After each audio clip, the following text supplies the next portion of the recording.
काला साया। यूं तो बनारस घाट अपनी खूबसूरती के लिए बहुत प्रचलित है, पर घाट के किनारे कई राज लिए बैठे हैं। ये कहानी शुरू होती है बनारस के घाट के पास बने ममता निवास से, जहां प्रिया लाल जोड़े में ममता के घर उसकी बहू बनकर आती है। आओ आओ बहू, घर को अपने पैरों से पवित्र करो। ममता घर की दहलीज पार कर ही रही होती है कि अचानक एक बहुत गंदी सी बास पूरे घर में फैल जाती है।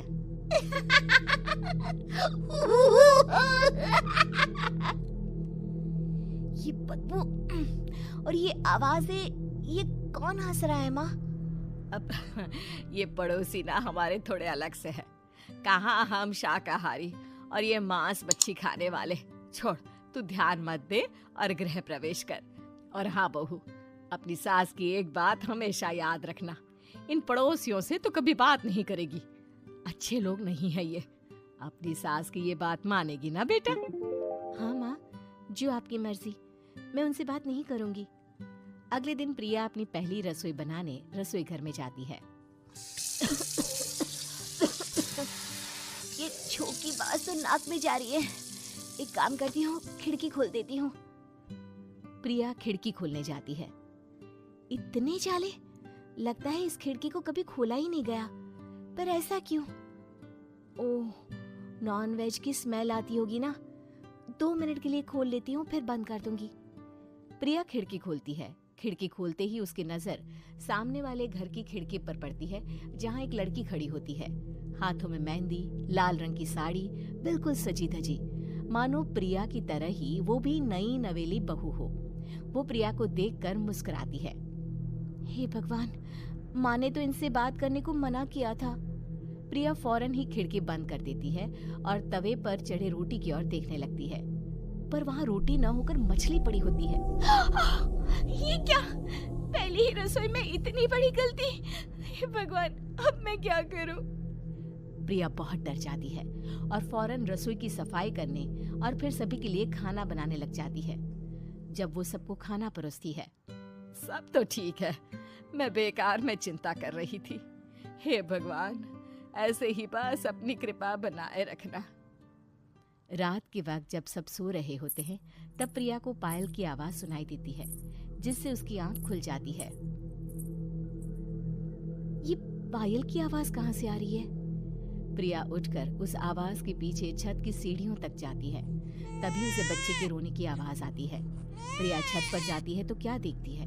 वही लाल साड़ी वाली लड़की अपनी गोद में एक नवजात बच्चे को घुमा घुमा कर सुला रही है। तभी प्रिया की नजर उसके पेट पर पड़ती है। ओह गॉड, ये तो प्रेग्नेंट भी है। सुनिए, बच्चा सो नहीं रहा है क्या? मैं कुछ मदद करूं?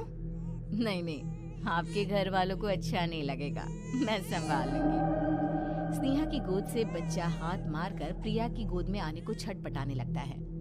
दोनों घर अगल बगल में बने होने के कारण प्रिया उस बच्चे को गोद में ले लेती है। प्रिया के पास आते ही वो सो जाता है। बच्चे का वो स्पर्श रात भर प्रिया भूल नहीं पाती और अगली सुबह वो छत पर कपड़े सुखा रही होती है। तभी उसे एक औरत इशारा करके बुलाती है। स्नेहा कह रही थी बाबू तुम्हारी गोद में आते ही सो गया। मैं गौरी, स्नेहा की माँ हूँ। बहू, घर आना, बाबू को खिला भी लेना। शाम को जब घर पर कोई नहीं रहता, बच्चे से मिलने के लिए प्रिया छिपकर अपनी पड़ोसन के घर चली जाती है और कुछ देर बच्चे को खिलाकर वापस लौट आती है।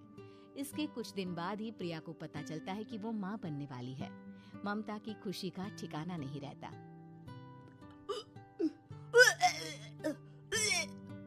माँ जी, पता नहीं क्यों उल्टी आ रही है। प्रिया भागती हुई वॉशरूम में जाती है तो हरे और लाल रंग की उल्टी करती है। उस उल्टी में से कीड़े निकलते हैं। ये क्या? खून और ये कीड़े! माँ! माँ! प्रिया की आवाज सुनकर ममता दौड़ कर आती है, पर बेसिन में कुछ नहीं होता। प्रिया हक्की बक्की रह जाती है। ये सब क्या हो रहा है? प्रिया घबरा जाती है और अपने कमरे में जाकर सो जाती है। डर के कारण वो इतनी थक जाती है कि उसकी आंख लग जाती है।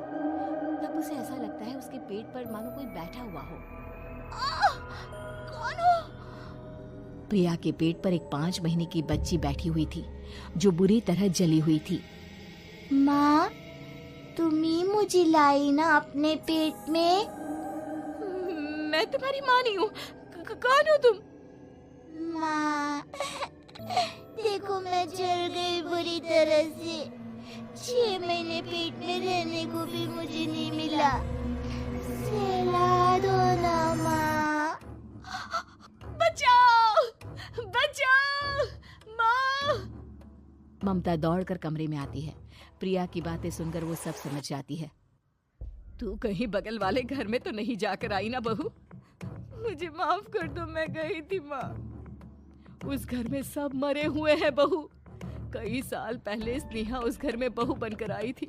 कुछ ही दिन में वो एक बच्चे को जन्म देने वाली थी। पूरा घर बच्चे के आने की खुशी में खोया था कि एक दिन अचानक उस घर में आग लग गई। सब बुरी तरह जलकर मर गए। गौरी आज भी दादी बनने का इंतजार कर रही है और इसीलिए स्नेहा ने अपना अजन्मा बच्चा तुम्हारी कोख में डाल दिया। ममता ये कह रही होती है कि पीछे से उसके पैरों को एक बच्चा पकड़ लेता है। दादी, दादी। माँ, स्नेहा की गोद में यही बच्चा था। ये बच्चा कौन है फिर? तेरी मौत है। तेरी भी दादी। जिस चीज का ममता को डर था वही हो गया। ममता निवास के ऊपर मौत ने चादर बिछा दी थी। प्रिया का पेट ऐसे बढ़ जाता है मानो 9 महीने का हो। 2 हाथ उसके पेट से बाहर निकलते हैं। बहू, संतोष को फोन कर, किसी पंडित जी को बुला बहू। भागता हुआ घर आता है। ये तो होना ही था माँ। तेरा पाप तेरे सामने आ गया तो तू सह नहीं पा रही। स्नेहा घर में आग लगी नहीं थी, माँ ने लगाई थी, प्रॉपर्टी की लालच में। और वो बच्चा मेरी पहली पत्नी का बच्चा है, मेरा बेटा, जो कि उस आग की चपेट का शिकार हो गया था। मैंने तुमसे ये सब माँ के कहने पर छुपाया था। मुझे माफ कर दो प्रिया। तुम अगर चाहो तो यहाँ से जा सकती हो। मैं तुम्हें किसी भी बंधन में रखना नहीं चाहता। मेरी शादी हुई है आपसे, मैं आपको छोड़ नहीं सकती, पर उससे पहले हमें स्नेहा, उसकी माँ और बच्चे की आत्मा की शांति करवानी होगी। संतोष और ममता गौरी के घर जाते हैं। अंदर सब कुछ जला हुआ होता है। जमीन पर जली हुई लाशें बिखरी हुई थी। ममता रो रो कर अपनी करने की माफी गौरी से मांगती है। प्रिया स्नेहा के घर वालों का अंतिम संस्कार करवा देती है और ममता निवास फिर